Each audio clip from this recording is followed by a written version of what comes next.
থাকবো পরবর্তী সংবাদে।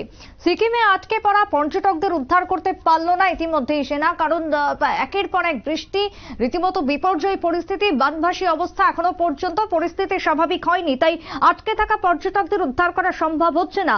সিকিমের জন্য বহু অন্যান্য উত্তর পূর্বে যে রাস্তাঘাট রয়েছে তাতে ধস নামতে শুরু করেছে, বন্ধ হয়ে যাচ্ছে একাধিক রাস্তাঘাট। বৃষ্টির জন্য পর্যটকরা আটকে রয়েছেন, উৎকণ্ঠায় রয়েছেন প্রত্যেকেই। অন্যদিকে কালিম্পংয়েও ধস, দুর্যোগ কাটলেই নামবে সেনা বলেই খবর। কথা বলবো, রক্তিম সিদ্ধান্ত রয়েছেন টেলিফোন লাইনে। রক্তিম, ঝড় বৃষ্টির তো পূর্বাভাস রয়েছে, তার সাথে মুষলধারে বৃষ্টি চলছে উত্তর পূর্বের সাথে পশ্চিমবঙ্গের উত্তরবঙ্গেও। সেই জায়গাতে দাঁড়িয়ে সিকিমের কি পরিস্থিতি এই মুহূর্তে জানতে পারছো?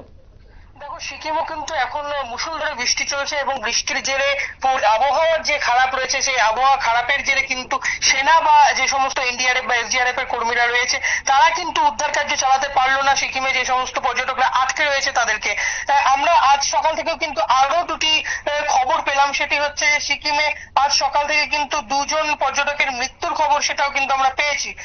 পাশাপাশি সিকিমে কিন্তু ধস কিন্তু লাগাতার লেগেই চলেছে এবং এই যে সিকিমে যে সমস্ত পর্যটকরা আটকে রয়েছে তাদেরকে সেনাবাহিনীর পক্ষ থেকে উদ্ধার কাজ চালানো হবে। আগামী যে যখন এই বৃষ্টি বা এই পরিস্থিতি স্বাভাবিক হবে, আবহাওয়া স্বাভাবিক হবে, তখনই কিন্তু পর্যটকদের উদ্ধার কার্যের যে সমস্ত প্রক্রিয়া সেগুলি শুরু করবে সেনাবাহিনী, এমনটাই কিন্তু আমরা সূত্র মারফত জানতে পারছি। সেক্ষেত্রে আজকের দিনে দাঁড়িয়ে এখনো পর্যন্ত যারা আটকে রয়েছেন তাদের সাথে কি কোনোভাবে যোগাযোগ করা সম্ভব হচ্ছে? এই মুহূর্তে উদ্বেগ কতটা রয়েছে? দেখো, সিকিমে যে সমস্ত পর্যটকরা আটকে রয়েছে তাদের একটাই আর্তনাদ, সেটা হচ্ছে যে সিকিমের সেখান থেকে নামিয়ে নিয়ে আসা হোক, কারণ সেখানে জলের অভাব রয়েছে, সেখানে খাবারের অভাব রয়েছে এবং সেখানে বিদ্যুৎ নেই, এমনকি মোবাইলের নেটওয়ার্ক পর্যন্ত নেই। সেই সমস্ত পর্যটকরা যেটা জানাচ্ছে, তারা সেখানে অত্যন্ত কঠিন পরিস্থিতির মধ্যে রয়েছে এবং তারা কি করবেন সেটা বুঝে উঠতে পারছে না। এখন তারা সরকারের কাছে আবেদন জানাচ্ছে যত তাড়াতাড়ি সম্ভব তাদেরকে যেন নামিয়ে নিয়ে আসা হোক। তারা যেটা জানাচ্ছে, তাদের যে পানীয় জল, সেই পানীয় জলও ঠিকঠাক ভাবে সেখানে পাওয়া যাচ্ছে না। তাদের যেটা বক্তব্য, water everywhere but not a drop to drink. পাশাপাশি সেখানে খাদ্য সমস্যা রয়েছে এবং সেখানে কিন্তু মোবাইল নেটওয়ার্ক নেই। সিকিম সরকারের পক্ষ থেকে বা বিভিন্ন সংস্থার পক্ষ থেকে ত্রাণ দেওয়া হচ্ছে, কিন্তু সেই ত্রাণও কিন্তু যথেষ্ট নয়। সেখানে 1200 জনেরও বেশি পর্যটক এখনো পর্যন্ত আটকে আছে, তাদেরকে নামিয়ে নিয়ে আসার জন্য তারা কিন্তু কাতরভাবে আবেদন জানাচ্ছে।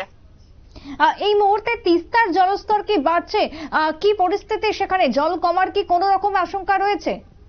দেখো, এখনো পর্যন্ত জল কমার আশঙ্কা কিন্তু করা যাচ্ছে না, কারণ বৃষ্টি কিন্তু উত্তর পূর্ব বা উত্তরে যে সমস্ত রাজ্যগুলি রয়েছে, নদীগুলি রয়েছে, সেখানে কিন্তু বৃষ্টি অবিরাম হয়ে যাচ্ছে। এই বৃষ্টির কারণে কিন্তু একেবারে তিস্তা বা মহানন্দা যে সমস্ত জলস্তর, সেই জলস্তর কিন্তু এখন কমার কথা ভাবতে পারা যাচ্ছে না। পাশাপাশি ভুটান পাহাড়, সেখানেও কিন্তু অবিরাম বৃষ্টি হয়ে গিয়েছে এবং ভুটান পাহাড় থেকে জল নেমে আসছে। সেই জল নেমে আসার কারণে তিস্তা, মহানন্দা সহ উত্তরবঙ্গ বা উত্তর পূর্ব ভারতের যে সমস্ত নদীগুলি রয়েছে সেগুলি কিন্তু এখন ফুঁসছে কার্যত। একেবারে তাই। ধন্যবাদ রক্তিম তোমায়। কথা বলছিলাম, রক্তিম সিদ্ধান্ত ছিলেন টেলিফোন লাইনে। সিকিমের পরিস্থিতি এখনো পর্যন্ত ভয়াবহ, কারণ জল নামার কোনো সম্ভাবনা নেই, কারণ বৃষ্টি হচ্ছে একের পর এক। দেখাচ্ছে সেই এক্সক্লুসিভ ছবি, কি অবস্থা বা চতুর্দিকে বৃষ্টিতে সেনা নামানো সম্ভব হচ্ছে না। উদ্ধার কাজ এক প্রকার ব্যাহত হয়েছে, যার কারণে পর্যটকরা আটকে রয়েছেন বলে খবর উঠে আসছে সিকিম থেকে। ছোট্ট একটা বিরতির পর ফিরে আসবো, সঙ্গে থাকুন।